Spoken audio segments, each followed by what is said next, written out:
चंदेरी दुनियातल्या माझ्या मित्रांनो, आज आपण क्लास 11 मधला एक क्वेश्चन पाहूया. का म्हणताय पहा, अ लाईन थ्रू, क्वेश्चनला समजा एक line through okay H3 and B41 intersect the line 7x minus 9y minus 19 is equal to 0. ठीक आहे, इज इक्वल टू 0. ठीक आहे, हा 0 इथपर्यंत क्लिअर. ओके, तर का म्हणता का पहिले याचा अर्थ समजा, म्हणणं काय, ठीक आहे, याचा भावना काय, तर एक लाईन थ्रू म्हणजे एक लाईन याच्यामधून चालली. कुठून, समजा एक लाईन आहे, थ्रू म्हणजे कुठून पास होता, ए नावाचा पॉइंट H3 मधून पास होता, ए नावाचा पॉइंट, आणि बी नावाचा जो पॉइंट आहे तो 4 म्हणजे एक लाईन H आणि H3 आणि बी म्हणजे 4 मधून पास होत आहे, थ्रू चालली. ठीक आहे, इथपर्यंत क्लिअर आहे.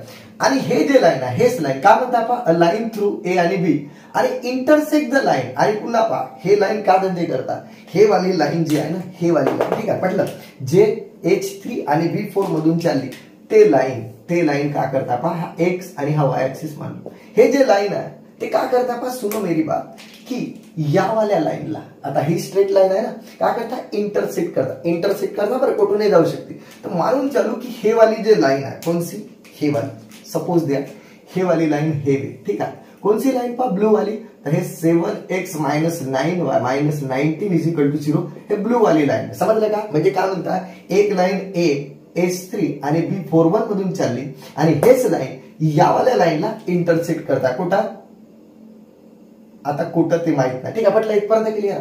आणि ऍट राईट अँगल, ओ पुढच्या नाही वाचलो, ठीक आहे, की राईट अँगल मध्ये इंटरसेक्ट करता, असं साधी सुधी नाही करता. ओके, ठीक आहे, म्हणजे या वाल्या लाईनला भेटवा लागेल. ठीक आहे, आता मला काय म्हणायचं, बिलकुल प्रेमान, ठीक आहे, ओके, बढिया, एक्स ऍक्सिस काढलो. ठीक आहे, आता हे जे लाईन आहे, हे दोन्ही लाईन राईट अँगल मध्ये इंटरसेक्ट करतात.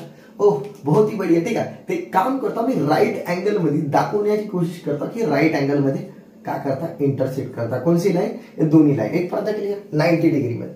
तर काय म्हणतात, find the value of H. बहुत ही बढिया. ठीक आहे, आता मी का करता पहा, जे गिवन लाईन आहे, गिवन लाईन इज, कोणसी गिवन लाईन आहे चेक करा, गिवन लाईन इज देना आहे ते 7x, सुनो, ठीक आहे, लाईन दिली आपण 7x minus 9y minus 19 is equal to 0, हे वाली लाईन आहे. ठीक आहे, आता दोन्ही परपेंडिक्युलर आहे, ते काम करतो, याचा मी स्लोप काढतो. ठीक आहे, तर स्लोप ऑफ गिवन लाईन किती राहील पहा, स्लोप ऑफ गिवन लाईन, तर तुम्हाला माहित आहे की ax plus by plus c is equal to 0 असेल तर स्लोप का राहते, तुम्हाला माहित आहे की मायनस a by b, हा फॉर्म्युला असा सीधा. ते पहा, मायनस a म्हणजे कोण 7 आणि b म्हणजे चेक करा मायनस नाही, पहा ना, ax plus by plus c. ठीक आहे, आता मायनस प्लस, तर स्लोप ऑफ गिवन लाईन, ठीक आहे, गिवन लाईन, ठीक आहे, इथपर्यंत क्लिअर. तर सध्या पुरती आले m1 मानतो स्लोपले. ठीक आहे, तर किती आला 7/9 कोणाच्या, गिवन लाईनचा. ठीक आहे, इथपर्यंत क्लिअर. आता काय म्हणता पहा, स्लोप ऑफ अदर लाईन. आता अदर लाईन म्हणजे कोणती पहा, हे वाली, वाटल्यास लिहून नाही घेतो ना, slope of other line passing through, वाटल्यास एक लिहितो की पासिंग थ्रू, कुठून पास होत आहे, किंवा थ्रू म्हणू. ठीक आहे, जसं देऊ ना, थ्रू, कुठून थ्रू, ते एक काम करता, कुठून पास होता चेक करा, through a is equal to H3 मधून पास होता and b is equal to का, b मध्ये 4 मधून पास होता, अशी लाईन. ठीक आहे, इथपर्यंत क्लिअर आहे. तर याचा स्लोप करा ते तुम्हालाही माहिती आहे. ठीक आहे, तर स्लोप ऑफ लाईन AB म्हणतो. ठीक आहे, इथपर्यंत क्लिअर, लाईन AB, आणि याचा मी M2 स्लोप मानतो, फक्त दर्शवत आहो. ठीक आहे, M1 आहे, तर काय होते पहा formula, y2 minus y1 upon x2 minus x1, हा स्लोपचा फॉर्म्युला. ते काम करा, थोडी देर केली, याला x1 y1 म्हणा आणि याला x2 y2 म्हणा. ठीक आहे, हा 4 वे बना, समजलं ना, हा 4. तर आता पहा, चला x2 y2 मानल्या, तर आता काम सुन, y2 किती आहे, वाटल्यास एक काम करू ना, इकडे पहा, हा मला भेटवूनच घेतो आता. ठीक आहे, इथपर्यंत क्लिअर आहे, तुम्हाला माहितच आहे. आता काय होईल पहा, M2 जर काढायचं असेल मला, तर y2 किती आहे बाबा, y2 1 मानल्या, मायनस y1 किती आहे चेक करा, y1 तुम्ही तर 3 मानल्या. ठीक आहे, इथपर्यंत क्लिअर, पहा ना, आपण मानलो. ठीक आहे, त्यानंतर x2 किती आहे, x2 सर 4 मानल्या. ठीक आहे, आणि मायनस x1 किती मानल्या, h, हा h वे पण.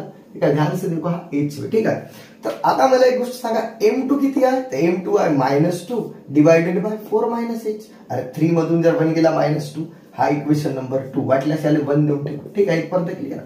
आता एक काम करतो, हा एवढा पार्ट मी मिटवून घेतो. ठीक आहे, थोडी देरी केली समजासाठी, बाकी तर गोष्ट काही कामाचं. आता पहा पुढचा पॉईंट. ठीक आहे, एच काढणे आहे ना आपल्याला, एक काम करतो, आपल्याला गिवन देऊन आहे का पहा, की मी लिहित आहो लाईन्स पहा. ओके, म्हणजेच गिवन लाईन अँड कोणसी नाही तर एवढा लिहितो ना इथे देऊनच गिवन लाईन, असं लिहूनच घेतो पहा. गिवन लाईन अँड दुसऱ्या लाईनचं नाव का लाईन एबी. ठीक आहे, लाईन एबी म्हणजे याचा अर्थ समजलं का. गिवन लाईन म्हणजे हे वाली लाईन आणि लाईन एबी म्हणजे आता हे ए मधून बी मधून पास होते. ठीक आहे, आर काय आर परपेंडिक्युलर आहे असं मी म्हणत ना. ठीक आहे, कारण राईट अँगल मध्ये ठीक आहे परपेंडिक्युलर आहे. तर जसा परपेंडिक्युलर आहे ना सर, तर मला माहिती आहे का की M1 इंटू M2 दोन स्लोपचा प्रॉडक्ट -1 राहते. हो नाईस. ठीक आहे, हेच तर काम होता. आता मला सांगा M1 किती आहे 7/9 घुसा. ठीक आहे, इंटू M2 किती आहे बाबा -2 डिवायडेड बाय किती चेक करा की 4 - h. ठीक आहे, इथपर्यंत क्लिअर. हा बरोबर लिहू द्या. ओके, हेच तर -2/4 - h is equal to minus. बहुत ही बढ़िया. आता हा वाला पार्ट मी मिटवू शकतो, काही विशेष नाही. ठीक आहे, इथपर्यंत क्लिअर. आता एक काम करतो. ओके, एवढा पार्ट मिटवल्यानंतर आता एक काम करून घेतो. पहिली गोष्ट ठीक आहे. ओके, इकडे येईल पहा मायनस पहा प्लस मायनस -14. ओके, इथपर्यंत क्लिअर.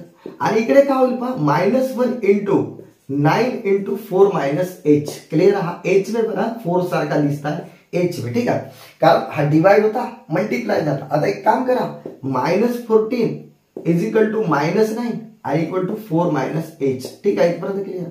एक काम करून टाका आता फिलहाल के लिए. ठीक आहे, हा h वे. चला याला मल्टिप्लाय करा बरं. मायनस इंटू प्लस -9h आणि मायनस h नाही सॉरी हे h ना 4 मध्येच कन्फ्युजन. हा 4 वे. तर मायनस प्लस -36 936 ना आणि मायनस प्लस 9h. ठीक आहे, आणि -14. बहुत ही बढ़िया. ठीक आहे, एक काम करा आता 9h जागेवर आला h. हा पहा -14. ठीक आहे, इकडे -14 आणि इकडे +36 होईल. ठीक आहे, आता आहे का 36 मधून जर 14 गेले तर किती राहते पहा चेक करा. 2 आणि 2 22. ठीक आहे, तर इकडे आला 22 is equal to 9h. Value कोणाची काढायची आहे h ना. तर h इज इक्वल टू काय होईल पहा h is equal to direct हा फायनली लिहित आहोत h is equal to h. h is equal to direct काढता हा 22 आणि हा मल्टीप्लाय तर डिवाइड. तर हाच था आपल्याला काढायचा होता 22/9 h आला. ठीक आहे मेरे प्यारे दोस्तों, समजला असेल. ठीक आहे, बाकी आपण ब्रेक के बाद पाहू. ठीक आहे.